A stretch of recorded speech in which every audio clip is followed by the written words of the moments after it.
Greetings, star babes. Hoping you're having a great week. I just wanted to touch on some information I've been thinking about. I wanted to share. I'm always thinking.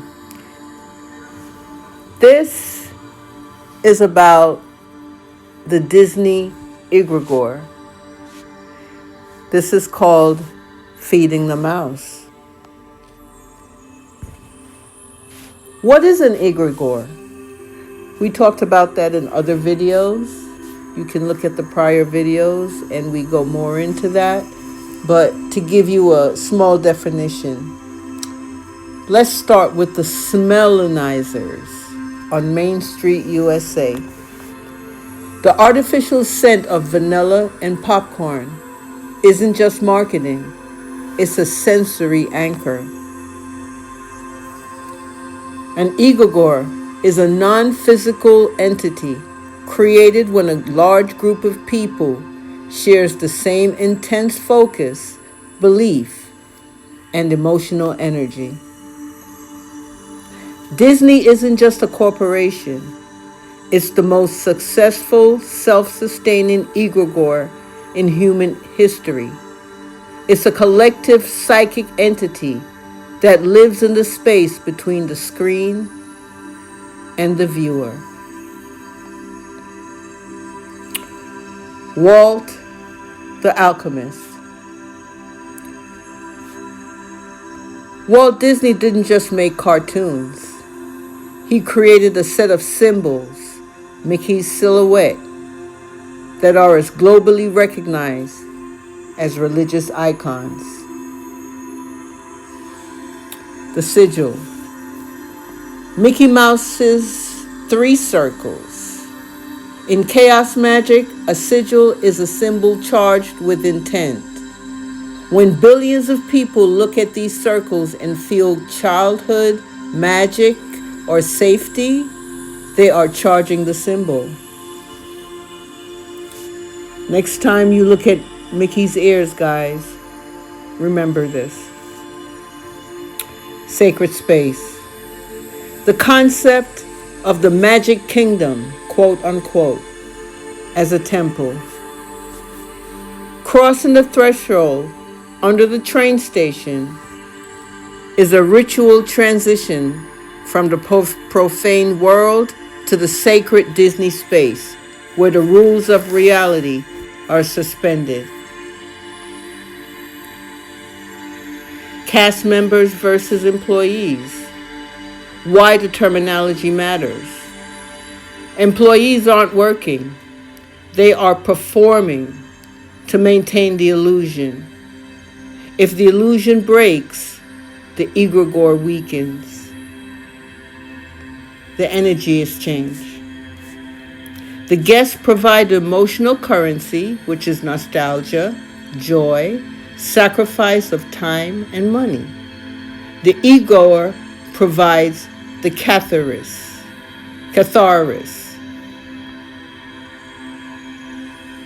Using 4D effects, Pepper's ghost, and forced perspective to trick the brain into a state of awe, the exact state required for an egregore to take root in the subconscious. When the brand outgrows the man. An egregore eventually gains a mind of its own. Notice how Disney fans feel a personal, almost religious betrayal when the company changes. They aren't mad at the CEO. They feel the spirit of Disney is being corrupted. The parasite element. For some, the egregore becomes the primary source of identity.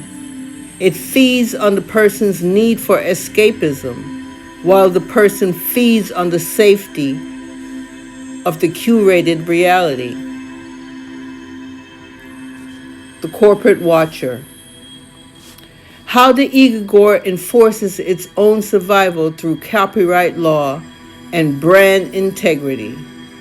It protects its image with the ferocity of a living organism.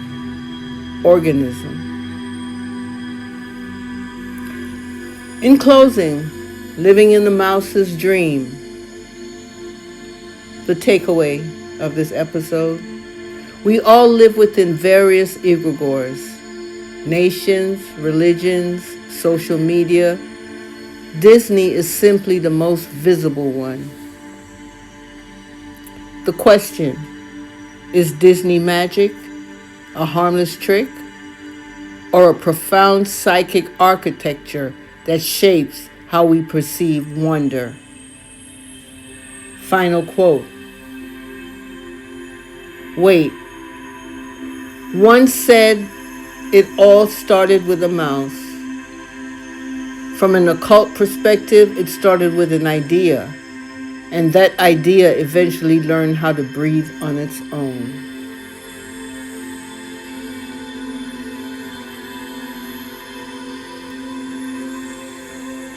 I want to remind you that this is a philosophical, metaphorical exploration, blending marketing psychology with esoteric theory.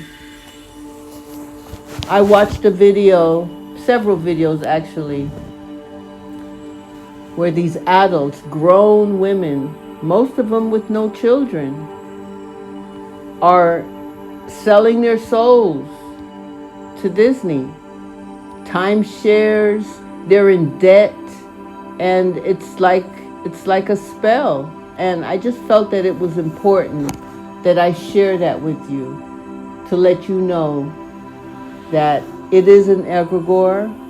It's a huge egregore, a very successful egregore. And I hope this information helps you to understand the world that we're living in.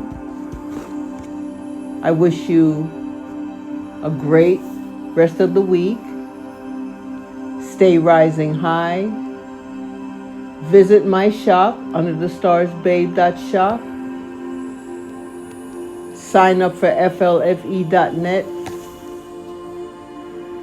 which is an energy service that can help you to raise your consciousness on the scale of the Hawkins scale.